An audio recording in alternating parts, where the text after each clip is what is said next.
Hello guys, today I want to tell you about 3 tips for Xerath and how you can use them. I have one tip to improve poking with your Q, and I have one tip that I think a lot of people don't really know about, so let's keep that a mystery until we get there. And then to finish it off, I want to give a good tip for level 1 invades fights that I think a lot of people do wrong. But before we get into the video, if you don't know me, my name is Dukester. I'm a Challenger Xerath OTP on Europe West. I peaked over 1100 LP in Season 12, and therefore I'm probably the best Xerath player in the world. But enough about me, let's get into the video. Okay, so this first tip is about how you use Q and how you use it with Fog of War. This is especially important for Xerath, because his Q actually extends beyond enemy vision range. As you can see, I just hit this guy even though he was not in my vision. So this is something we can abuse, and we can abuse it in a lot of different ways. Like, let's say you have a ward in the mid lane, right? Say I have a ward there. And you see your opponent walking around here. You can actually charge up here at the end. And they will not be able to react to your Q, because it comes from Fog of War. They can't see you from this range, right? You can use it in the same way when they are farming under the turret. Because you have vision, because your minions are there, right? But you don't really want to walk up. Maybe you're afraid of the jungler, you're afraid they're gonna all in you. So you don't really want to walk and press W and stuff. But this is like a safe way to poke, and they have very little counterplay, because you can like time it with them maybe ordering a minion. So they have no way to see you coming unless they have a ward, right? But there are other ways to abuse Fog of War. Like this little spot here, for example, is a very popular spot for me. In level 1 especially. A lot of people will go up here and start like attacking the wave, and that often means you can get a free Q from here, and they won't be able to react to that either. You can use this all over the map, all the way during the game. Constantly play at the end of your range here, whenever you have vision on someone, and you just want to get a little bit of poke in. Because if you walk up here and start doing it, like, they can see you, and they can react to it. If you watch any of my streams or my YouTube videos, you'll see I use this tip all the time, constantly, but you might not be able to notice it because I usually have vision on my target when I do it. But it is so important because it removes counterplay from your opponent. It just gives you free poke. So this is probably one of my top tips to integrate into your gameplay, because I imagine not a lot of people abuse this nearly enough as they should. Because this is something you can do all throughout the game, as I said before. Like any fight, any little skirmish, using these max range Qs is so powerful. So, get to doing that. On to the next one. Okay, for tip number 2. Before I say anything, we all know that there are many different ways to check pushes with Xerath. Your ulti, that gives vision. Your W gives vision. Your stun, it's fairly obvious when it hits a target, which it stops right on impact and it gives a big sound. But did you actually know that you can also check pushes with your Q?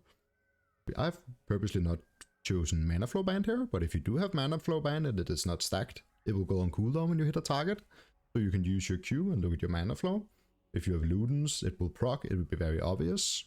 But let's say your Mana Flow is stacked, and you maybe have laundries, so now your Q no longer works to check bushes.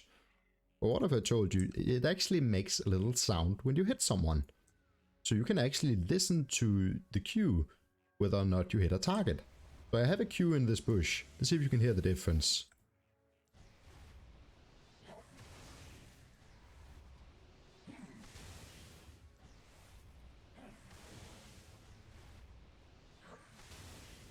You can hear there's a little explosion on the end, because it was here over on the right. So this is actually a way where you can check these kind of bushes, if there's anyone in there. Because sometimes, let's say there's a blitz in here, right? You don't want to walk all the way up and cast a W, now you're in the danger zone, right?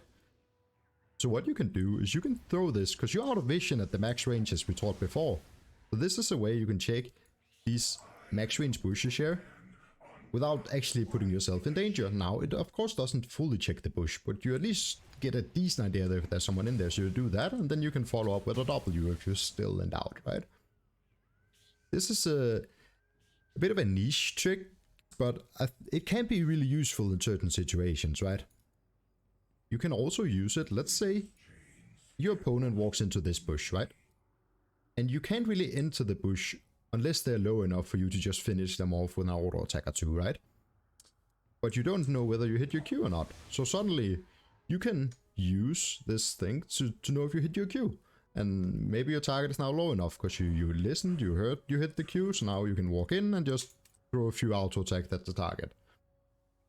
So, but a fun little thing. Let me know if you knew this. I'm actually a bit curious. Throw it down in the comments. Alright, on to tip 3. Okay, for tip 3, this is for level 1 fights and invades. What I see a lot of people doing is they often start Q or W, but actually the best ability to start, in my opinion, when you do an early fight is your stun. Of course you don't level up the stun before you're actually in the situation where you need it, but having access to a stun that is longer than 2 seconds in level 1 often means that if you hit it, you get a kill. Even if you spot, let's say 5 people are coming in here, right, and you're like trapping the bush. If you position yourself over here and throw a max range stun on the first guy coming in. That's why you would position over here so you're further away, right? Your stun lasts longer. The first guy is probably gonna die, because it's like a signal to your whole team that that is the target we are focusing. This guy is stunned for over 2 seconds, so everyone attacks him, kills him. It's the same way when you invade. If you can land this stun on an invade, it is most likely a kill, even if just random level 1 skirmish in the mid lane happens. This stun is so powerful. Meanwhile, Q and W might be more DPS. It's still so long cooldowns that it is simply not worth it compared to the stun. Now, you don't always want to start the stun in the lane, so this is why you wait leveling it up till you can use it. But, with that said, I want to give a couple extra tips about level 1 and 2 that I think might help people in a lot of difficult lanes. This is again about the stun. Against a lot of these kind of Sylas, Yasuo kind of matchups where you don't really want them onto you early. You should always wait with skilling your abilities to see if they skill their go-in abilities. Let's say the Yasuo. Walk up in lane, Yasuo comes in. You don't know if he started dash or Q, right? If he starts Q, you can go W, Q, whatever you prefer, right? But what if he starts dash? And you have Q or W, like you're sitting duck, he can pressure you off the wave so easily. But if you have, this is why we wait with leveling up. We level up the E when we see him dash, and you can actually cancel his dash and do damage to him, and he doesn't do damage to you. So you suddenly get a huge advantage where he thought he would have it. This also works against Sylas with his dash chain. Like, let's say, the Sylas here, right? He dashes over here and starts chaining you. Suddenly you can do this and he hits you and you're both stunned, and suddenly it's not even a bad trade anymore. You might even win it by auto-attacking him on the way out. Now, of course, this is, you don't start stun in every situation. Like a lot of control matchups, you'll start W or Q.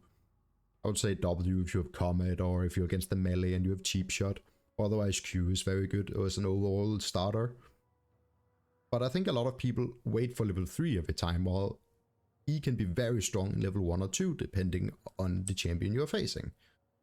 So, but play around with it, see how it feels like, but I think this will be a huge improvement to so many Xerath players. So, yeah. Alright, that's it for this video. If you ended up enjoying it, please subscribe, like, comment, all the stuff. That is the best way for you to show me that you like this kind of content. So, thank you for watching, everybody. See you in the next one. Bye bye.